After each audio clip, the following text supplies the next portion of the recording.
오늘은 섬세한 남성분들에 대해서 얘기를 해보려고 해요. 그리고 그런 섬세한 남성분들이 연애할 때 가지는 장점 같은 것들을 얘기해보려고 하는데, 제가 테드 강연을 즐겨보는 편이거든요. 근데 그 테드 강연에 저스틴 발돈이라는 미국 남자 배우분이 나와서 얘기를 한 적이 있어요. 남자들은 주식, 자동차, 재테크 이런 것들에 대해서 얘기하는 것에 대해서는 굉장히 관대하지만 좀 감정이 결부되어 있는 섬세한 일들 있잖아요. 예를 들어서 집안 사정이라던가 가족사라던가 아내와의 대화, 어머니와의 불화 이런 것들에 대해서 얘기하는 데는 굉장히 좀 민감하다는 거예요. 그렇지만 여성분들은 다들 아시다시피 대화하고 감정 표현을 하는 것만으로도 스트레스가 풀리잖아요. 하지만 남자분들은 그렇게 감정을 표현할 일이 적어서 상대적으로 스트레스를 받아도 더 풀어내기 힘든 경우가 많습니다. 테드 강연의 저스틴 발도니라는 이 배우분께서는 남자가 수명이 더 짧은 이유는 보편적으로 남자가 사회적인 활동을 더 많이 하고 술, 담배에 노출되어 있을 확률도 높기 때문이라고 하지만 여자처럼 표현하고 대화하는 시간이 적어서라고 이야기합니다. 이 배우분은 충분히 남자답게 행동하는 것, 그러니까 to be man enough는 대화를 하고 감정 표현을 잘 하는 게 오히려 남자다운 것이라고 설명을 합니다. 여성분들이 예민한 건 그래도 사회적으로 어느 정도 용인되는 면이 있는데, 남성분들이 예민한 건 조금 이상하게 보거나 여자도 아닌데 왜 이렇게 예민하냐 하는 편견을 받기가 굉장히 쉬워요. 타인보다 더 민감한 사람이라는 HSP에 관한 책이 있는데, 그 저자인 일레인 아로는 고등동물의 15%에서 20% 정도가 민감한 개체로 태어난다고 합니다. 고등동물이기만 하면 성별을 가리지 않고 15%에서 20%가 민감성을 가지고 태어나는데, 인간도 역시 고등동물의 일부이기도 하고, 그래서 성별을 가리지 않고 민감성을 가진 개체들이 충분히 태어납니다. 민감한 사람들은 보다 쉽게 감정을 느끼고 또 잘 울기도 하는데요. 근데 남자분들은 어려서부터 남자가 울면 안 된다, 남자는 강인해야 한다, 이런 교육을 많이 받아서 그런지 우는 것에도 굉장히 민감하고 좀 우는 걸 절제하시는 분들이 많아요. 눈물을 흘리는 건 주변 사람들에게 감정을 약간 전달시켜서 다른 사람들마저 울적하게 만들 수도 있지만, 가족이나 연인 같은 충분히 가까운 관계에서는 오히려 나를 충분히 신뢰하고 있다는 표징이 될 수도 있고, 감정을 표현하는 방식의 하나로 작용할 수도 있습니다. 이 관계는 안전하니까 괜찮다, 이 관계에서는 감정 표현을 충분히 해도 된다 하는 안정감을 느낄 수도 있습니다. 우리 모두는 내면의 남성성과 여성성을 함께 보유하고 있는데요. 그래서 여자라고 해서 무조건 여성스럽고 남자라고 해서 무조건 남자답고 마초스럽고 이런 것만은 아닙니다.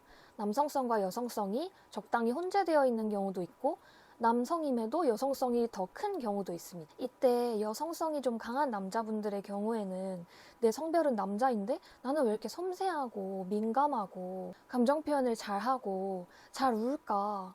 이게 내 성과 다른 특성이라서 너무 이질적이라서 별로야 라고 생각하시는 경우도 많을 텐데요. 그치만 여성성의 장점은 상대방을 배려하고 상대방을 세심하게 챙기는 데서 나옵니다. 보통 남자분들의 경우에는 세심한 배려가 부족한 경우가 많은데, 결혼 후에 작은 것까지도 맞춰가야 하는 상황들이 발생했을 때 여성분들이 남자분들을 답답하게 느낄 수 있어요. 하지만 여성성이 강한 남자분들은 결혼 후에 갈등이 발생했을 때도 굉장히 유연하게 맞춰갈 수 있습니다.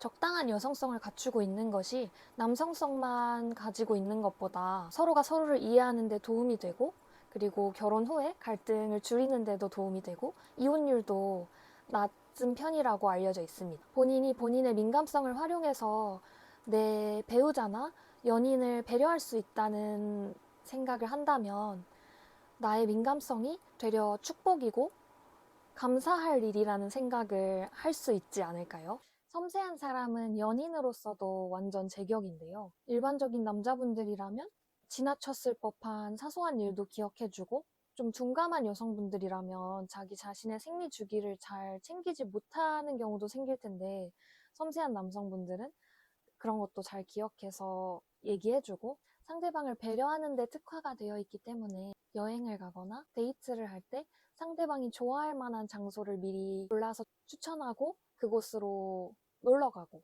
하는 경우도 많이 봤습니다. 저는 개인적으로 섬세한 남자친구를 만났을 때 좋았던 게 제가 강아지를 키우는데 강아지한테 가끔씩은 예쁜 옷을 입혀서 사진을 찍는 걸 좋아해요. 근데 크리스마스 날이었는데 저희 강아지에게 산타 옷을 선물해줘가지고 그 산타 옷을 입고 예쁘게 이런저런 사진을 찍었던 기억이 있습니다. 섬세한 남성분들은 특히 공감을 잘 해주잖아요. 단순히 상황이나 현상만 바라보는 게 아니라 그 이면에 뭐가 숨어 있었고 어떤 이유로 힘들었는지에 대해서 남성성이 강한 남자분들보다 더 크게 공감을 할 수 있다는 게 섬세한 남성분들의 장점이라고 생각합니다. 보통 어떤 제품을 만들어서 판매를 할 때 대부분의 회사들은 여성을 겨냥하고 만드는데요. 그 이유는 여성은 자기 자신이 쓸 물건뿐만 아니라 자기 가족이나 주변 사람들이 쓸 물건까지 같이 소비하는 경향이 있기 때문이에요. 그래서 그런지 여성분들은 작은 선물을 여러 번 자주 준비해서 남자친구를 기쁘게 해주는 경우가 많은데 섬세하고 좀 여성성이 강한 남자분들은 그렇게 작은 선물이나 아니면 꽃 선물 같은 것들을 여자친구분들한테 자주 하시면서 여자분들의 욕구를 채워주는 경향이 있습니다. 섬세한 남성분들은 동식물을 좋아하고 동식물을 잘 기르는 경향이 있어요. 그래서 동물과 잘 어울리고 그리고 어린 아이들과도 굉장히 잘 친해지고 어우러져서 동물이나 식물을 키우는 여성분들이라면 섬세한 남자분들을 만나는 게 자신의 동물 또는 아이를 잘 챙기는데 보탬이 될 수도 있습니다.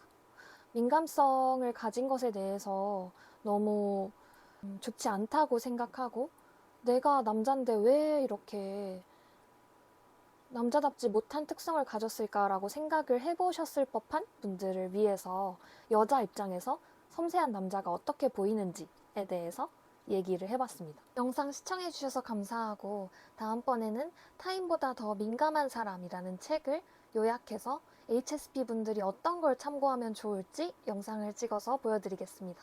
감사합니다.